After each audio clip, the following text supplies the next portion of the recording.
soit je dois mourir, soit je dois vivre très bien, optimiste. Désolée parce que je suis malade.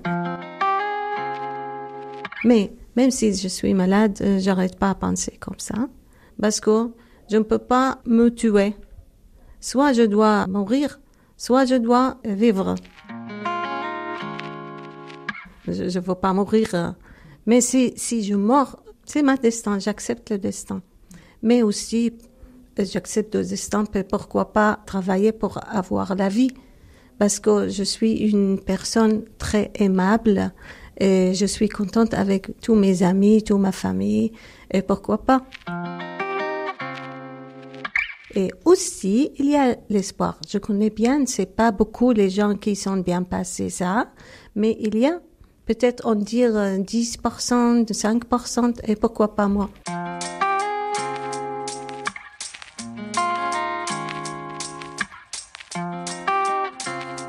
Dire sa douleur, ses rêves, ses espoirs, se raconter un peu. Parce que nos histoires personnelles peuvent inspirer les autres, peut-être leur révéler une part d'eux-mêmes pas encore dévoilée. Parce que nous sommes ce que nous savons que nous sommes, mais pas que. Nous sommes façonnés par une famille, par des lieux, des paysages, par des rencontres, mais pas que. Lorsque nos vies et nos récits s'enchevêtrent, s'entremêlent, ça crée une histoire commune, une société, un monde. Alors il est bon que parfois, quelqu'un se raconte, offre son histoire comme une lueur qui aide à entrer dans l'universel, à comprendre le monde que nous tissons ensemble. Dans Mais pas que, le podcast qui va au-delà des préjugés, on se met à l'écoute des histoires intimes d'autres différents de nous, et en même temps tellement semblables. Leurs récits disent l'universel et résonnent si fort qu'ils peuvent nous aider à vivre et même nous changer peut-être. Missoun, première. Bonjour, je m'appelle Missoun, j'ai 57 ans. J'espère que je vais bien vivre après ça parce que je suis malade.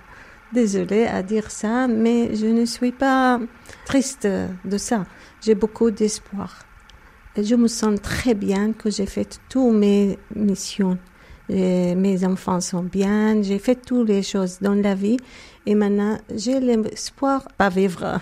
C'est ma mission. J'ai décidé à faire ça. Je ne veux pas mourir. Mais si je meurs, c'est ma destin. J'accepte le destin. Mais aussi, j'accepte le destin. Pourquoi pas travailler pour avoir la vie.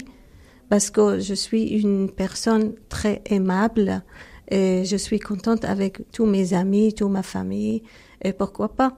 Et aussi, il y a l'espoir. Je connais bien, c'est pas beaucoup les gens qui sont bien passés ça, mais il y a peut-être on dit 10%, 5%, et pourquoi pas moi. Vous savez exactement quels sont les risques les médecins vous ont dit. Vous avez voulu savoir exactement ce qui pouvait se passer avec cette maladie? Oui, mais docteur, il sait bien ça. Je dois savoir bien que c'est très, très dangereux. Mais ils ont me dit, il y a quelques personnes qui sont bien passées. Pourquoi pas moi? Qu'est-ce qui vous aide à faire face à ça et à lutter? Pour être correct, chaque fois, ça dépend sur l'hôpital. Il fait les photos, blablabla, les trucs. Et il me dit, c'est pas bien grandi. Ça me donne l'espoir. Il y a un an, il fait les études, les photos, blablabla, le IRM, les trucs tous, et c'est pas grandi. Et pas diminué, pas grandi. Ça me donne l'espoir, vraiment. Peut-être il va rester comme ça toute la vie, et pourquoi pas. Et aussi, tout le monde, comme ça, ils perdent les cheveux. Moi, j'ai perdu les cheveux, mais ils sont repoussés encore. J'étais très contente, ça me donne l'espoir. Là, vous avez des cheveux, ils sont même ramassés, vous avez des cheveux mi-longs, là. Oui, autre couleur, regardez, comme ça. Ah oui, ils sont un peu frisés, oui. Et ils sont pas la même couleur qu'avant? Oui, pas la même, oui. Et surtout, l'espoir, c'est dans le corps. Parce que tout le monde, il me fait des prières, tout le monde, il me fait des... On veut pour toi, on veut pour toi. Ça me fait plaisir. Je me sens que tous mes amis, tout le monde qui me connaît, il fait des... Soutien. Oui, soutien pour moi. Donc comme ça, je vis chaque jour par jour, Regardez-moi. Quand j'ai mal, bien sûr, je prends les traitements. Et aussi, il me donne traitement chaque journée 2 fois. Ça, je ne peux pas le laisser. C'est obligé. Les autres, pour vous, c'est vraiment important, les liens, les relations autour de vous? Oui, c'est très important. Pourquoi je vis? J'aime bien être avec mes amis. Maintenant, bien sûr, je suis là, j'habite toute seule à cause de ma vie. Mais on a le téléphone, heureusement. On a la vidéo, on parle, on se voit. Je vois ma mère, je vois mes enfants, je vois mes frères, mes amis. J'ai beaucoup. Et aussi, j'ai mes... Oh là là, les gens qui habitent à côté de moi. Les voisins? Les voisins. Oui, et ça me plaît beaucoup. Je ne suis pas toute seule.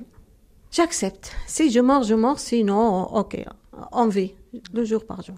Et ça a été comme ça dès qu'on vous a annoncé la maladie? Vous vous souvenez du moment où vous avez appris que vous étiez malade?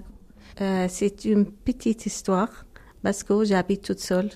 Une fois, une famille, 3 personnes, ils sont les amis de mon frère.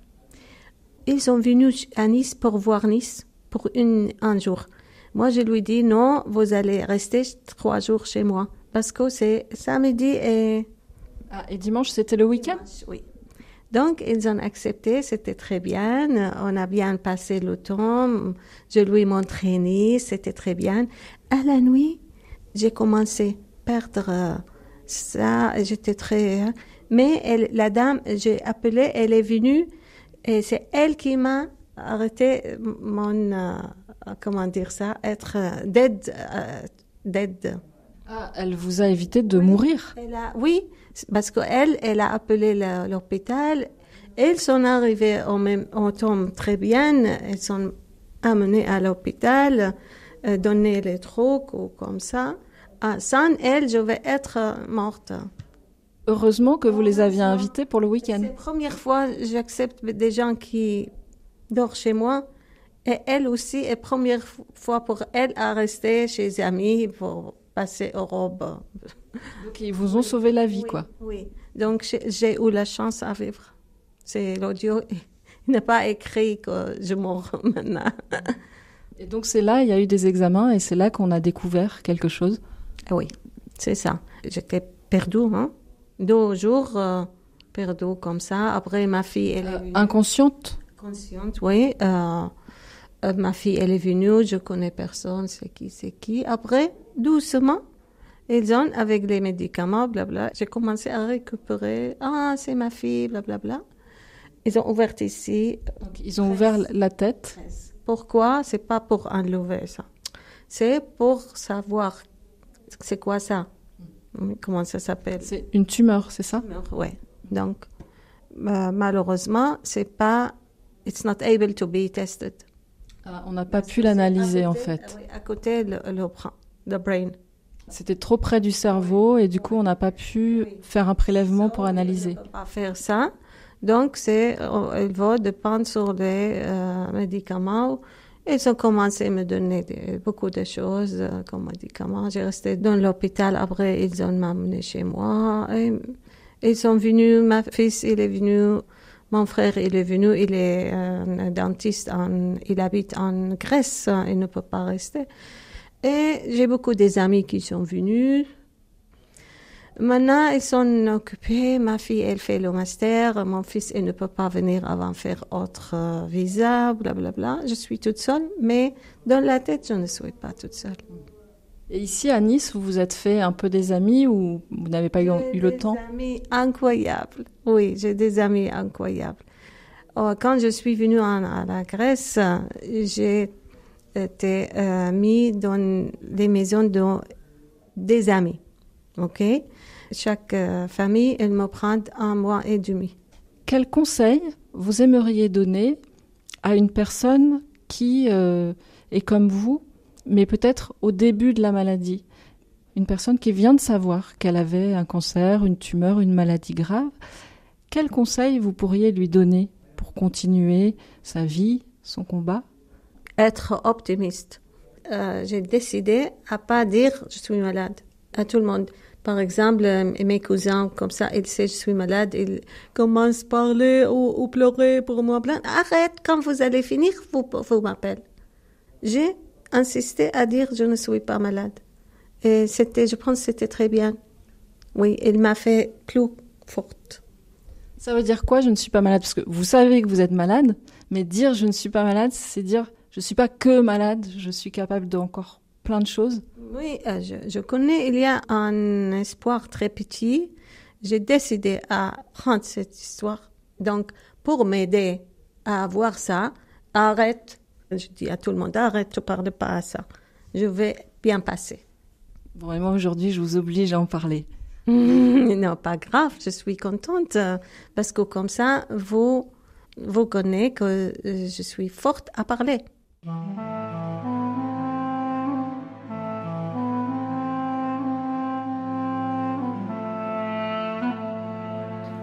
Dans le monde, un homme sur 5 et une femme sur 6 développent un cancer au cours de leur vie. Un homme sur 8 et une femme sur 11 meurent de cette maladie. C'est une telle proportion que chacune d'entre nous connaît dans son entourage proche des personnes qui font cette expérience douloureuse. Pour Missoun, cette expérience se vit dans un contexte particulier, celui d'un exil récent qui plus est. Dans son cas, il n'y a pas de lien de cause à effet entre les deux expériences. Elle n'est pas venue en France pour se faire soigner et elle a été admise au séjour en France au titre de l'asile.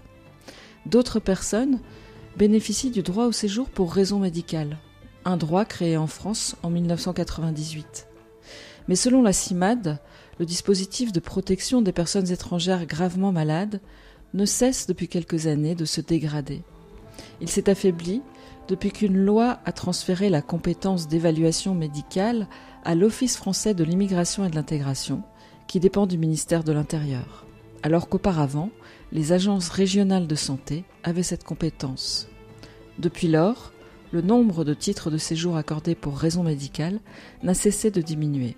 Cela s'observe en particulier pour les personnes souffrant de maladies psychiques, mais aussi pour celles vivant avec le VIH.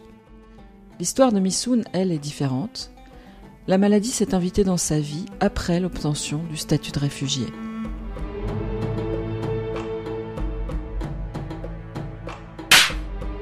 Missoun, deuxième. Je m'appelle Missoun, j'ai 57 ans. Je suis réfugiée syrienne. Je ne veux pas dire malheureusement. Normalement, les gens disent malheureusement réfugiée, mais moi, je dis heureusement, je suis réfugiée à la France. Parce que si je vais parler combien de trucs très bien j'arrive à faire, j'arrive à recevoir avec les amis, je ne peux pas finir. Vraiment, je suis chanceuse. Il y a beaucoup de gens qui sont comme moi, réfugiés, mais ils ont souffert beaucoup. Moi, c'est incroyable. J'ai beaucoup d'amis. J'ai beaucoup d'histoires à raconter. Si vous voulez, on va parler de ça. En fait, vous préférez parler de ça, des amis, des liens que vous avez créés, plutôt que de parler des raisons pour lesquelles vous êtes parti de Syrie? Non, bien sûr, il y a des raisons aussi. Peut-être j'ai utilisé cette pensée parce que je suis optimiste. J'ai parti ma vie, j'ai parti mon pays. C'est pas une histoire simple, jamais. Donc j'ai décidé à parler, à penser très bien, optimiste, pour reconnaître ma vie. Je dois recommencer. Si je commence pas comme ça, je vais pas faire quelque chose et je vais pleurer. Et je vais être pas optimiste. Depuis j'ai parti mon pays, j'ai arrêté de pleurer. Je sais pas, est-ce que j'ai pas pleuré, est-ce que c'est pas bien pour avoir le cancer ou non, je sais pas. J'ai décidé à pas pleurer parce que je dois être forte. J'ai décidé à pas être une dame qui pleure, qui veut de l'argent des autres. Comment je peux commencer à travailler, par exemple, si je pleure? Et maintenant, je ne pleure pas. Même si je suis malade, je ne pleure pas. C'est ça ma décision. Et vous souriez beaucoup, souvent, vous souriez. Ce sourire-là, il vient d'où? Qu'est-ce que vous avez vu depuis on a raconté? Oui. Qu'est-ce que vous avez vu? Vous souriez la plupart du temps. C'est ça, oui. Et d'où il vient ce sourire? Oui, j'aime bien parler et sourire avec les gens. Non? J'aime bien. Parce que j'ai eu une vie très difficile. J'ai pleuré beaucoup dans ma vie. Et on a commencé ça depuis j'ai fini 50 ans. J'ai décidé à pas pleurer. Je vais avoir autre vie. C'est aussi le même moment où vous avez décidé de partir, de quitter la Syrie? Oui, parce que j'ai réussi à avoir autre part de ma vie. Je ne vais pas parler avant. J'ai eu mes amis avec moi. J'ai réussi à l'aider à faire les études, blablabla, c'est ça. Ça veut dire que votre vie d'avant, vous l'avez rangée dans un coin, vous n'y pensez plus? J'ai jeté tout, j'ai commencé ma vie. Donc, j'ai décidé à être souriante. Et je dois dire aussi une autre note. Je suis prof d'anglais et chaque fois, j'ai vécu avec mes enfants, mes amis, mes étudiants dans l'école. Donc, ça veut dire j'ai vécu moitié de mon jour souriante, parlante avec mes étudiants. Et à la maison, il était autre chose. Donc, j'ai décidé à rire toute ma vie. Après, arrêter tous les malades avec c'est monsieur qui m'a donné la vie très nulle. C'est ça en fait, la raison qui vous a poussé à partir, c'est votre mari? Oui. La guerre était ensemble avec le divorce, elle était avec beaucoup de choses. Donc, j'étais très patiente à passer tout ça. Et j'ai décidé à être souriante.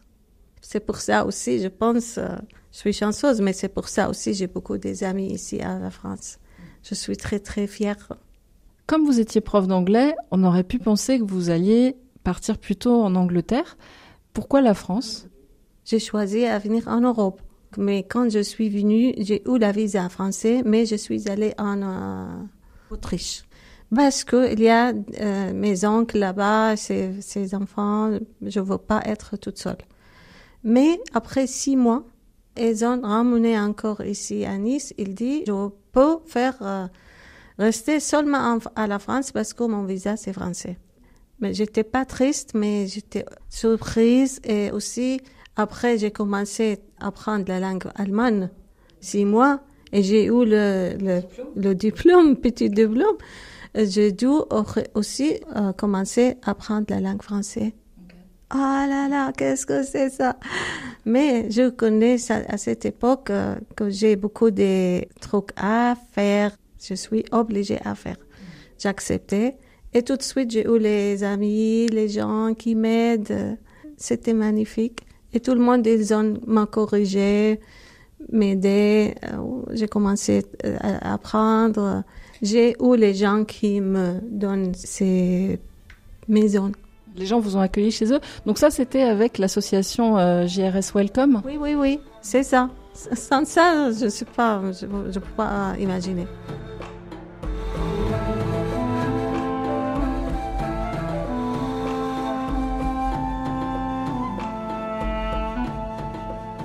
Ah, je dois rappeler maintenant, je suis arrivée où je dois aller. C'était trop tard à la fin du jour. Qu'est-ce que je fais? Je me rappelle, il y a dans l'aéroport, il y a des messieurs qui me donnent l'adresse de ces gens incroyables. Donc, je suis allée là-bas. C'était le dernier moment, ils vont fermer. Donc, ils m'accueillent, ils me donnent une place à dormir. Et le lendemain, ils ont appelé Madame Françoise Ferranti, la première fleur dans ma vie à la France.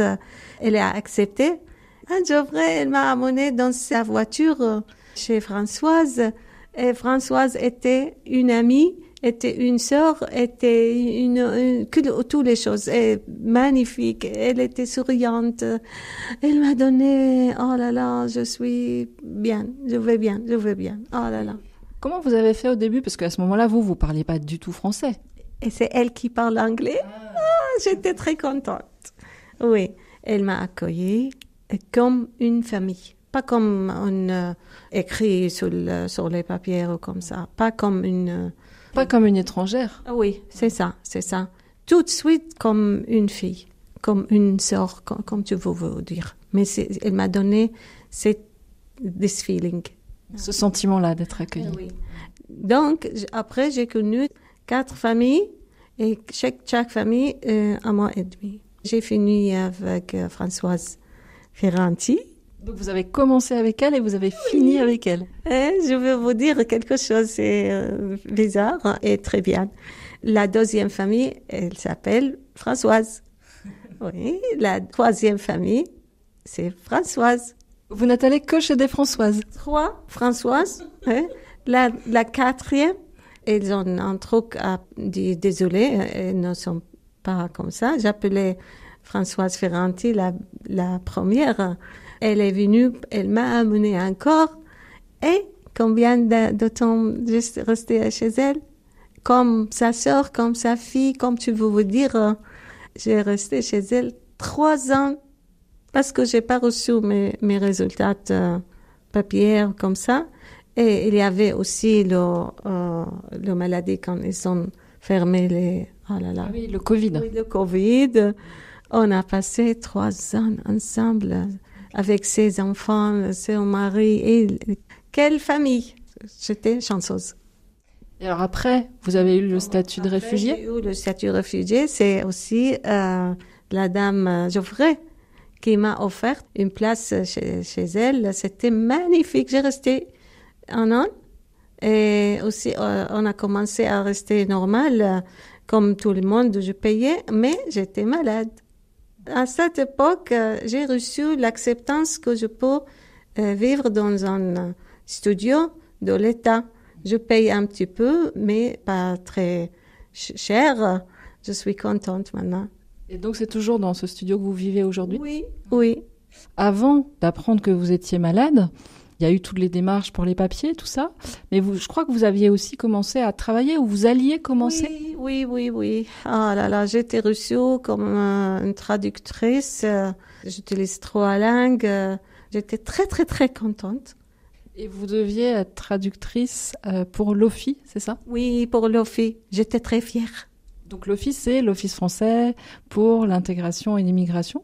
Donc c'était vraiment en lien avec votre parcours? J'étais fière, j'étais contente, mais j'ai jamais pensé que je vais tomber malade. Et quelle malade!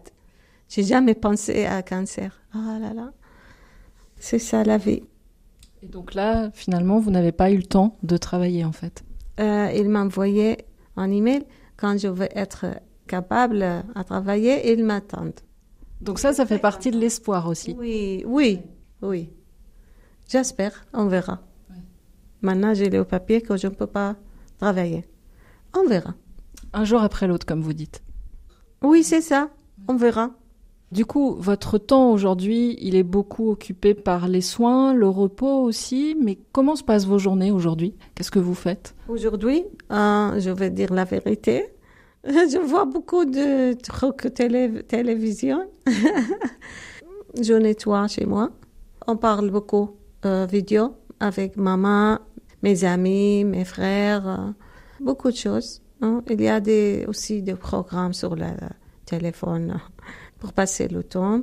Je fais mes prières.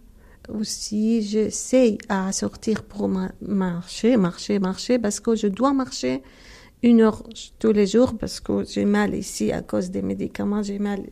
À l'estomac? Oui. Et aussi, j'essaie à écrire comme avant parce que je suis écrivaine, mais un petit peu c'est difficile parce que j'ai mal à la tête beaucoup. Chaque fois, je me dis, après, je vais faire ça, après, je vais écrire ça. Ouais. C'est très fatigant, cette maladie, quand même. Ouais. Quand vous cherchez vos mots, en fait, c'est pas une question de langue, c'est aussi la maladie qui fait que la mémoire est pas toujours bien en place, c'est ça? C'est seulement en parlant. Oui. Mais quand j'écris, je peux m'entendre à rappeler. Ouais. Quand vous écrivez ou quand vous pensez, c'est en quelle langue en premier? Si j'écris en français, je fais ça en français.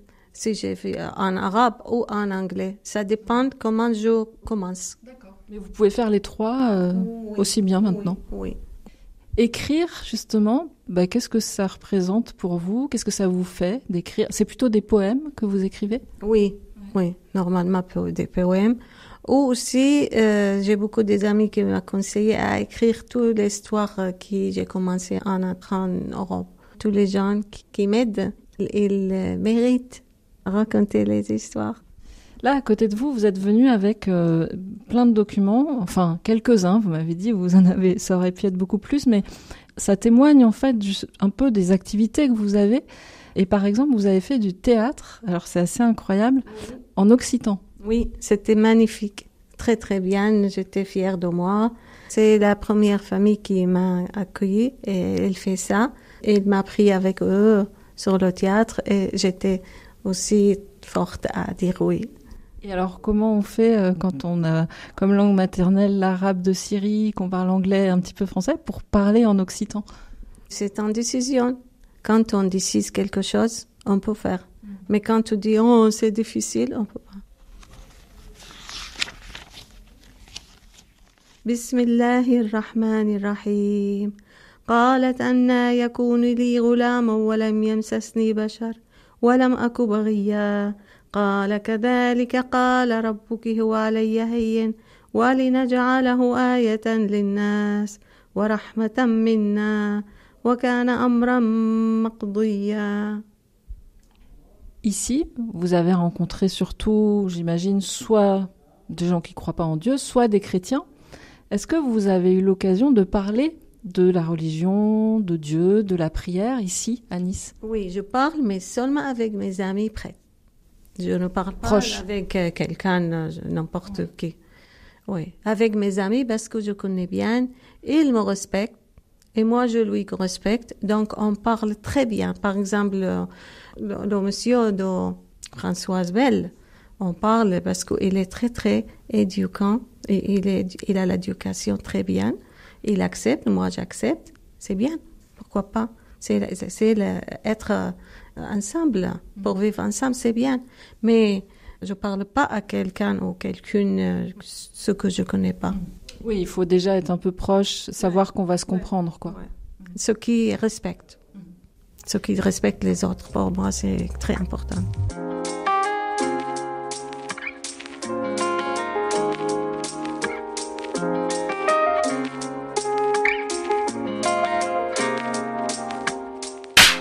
Missoun, 3e.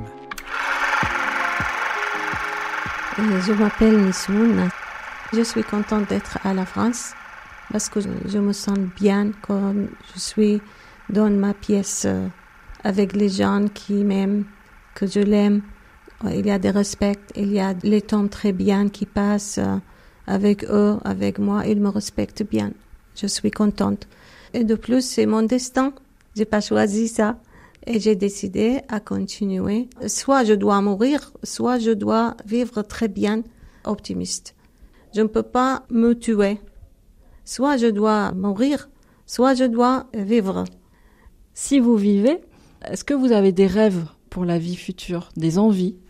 Au début, je dois dire vraiment, j'ai bien passé mes rêves pour mes enfants, tout va bien, blablabla. Bla, bla, bla. Mais maintenant, ça va dire pas que j'ai pas les rêves. Je voudrais continuer à travailler, aider les gens qui viennent ici. Je veux être une personne qui aide par traduction, par beaucoup de choses. Et aussi, moi, je m'aime bien aussi. Je voudrais changer la couleur de mes cheveux parce qu'ils sont, ils sont noirs maintenant. Ils sont gris maintenant? Gris, moi, c'est ça, gris, merci. C'est ça. Et vraiment, j'ai été fatiguée dans toute ma vie. Maintenant, je rêve à vivre une vie sans fatiguer. Pourquoi pas? Je vais regarder la télé plus qu'avant. Je vais parler avec mes amis plus qu'avant. J'étais tout le temps occupée de travailler. Oui, j'espère, on verra. Quel est votre mot préféré? Il y a beaucoup de mots préférés. En arabe, peut-être? Oui, al-amal. Ça va dire l'espoir.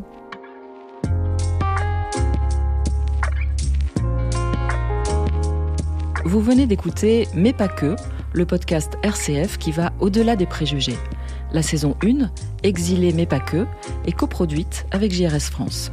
Pour découvrir d'autres portraits de personnes exilées mais pas que, rendez-vous sur le site rcf.fr, YouTube ou sur votre plateforme de podcast préférée. N'hésitez pas à faire connaître ce podcast autour de vous en le commentant, le partageant ou en laissant de petites étoiles sur les plateformes. Pour plus de récits de vie, il y a aussi tous nos autres podcasts, par exemple Les colères de l'abbé Pierre ou encore Sacrés aventuriers, le podcast familial qui donne foi en l'humanité. Bonne écoute!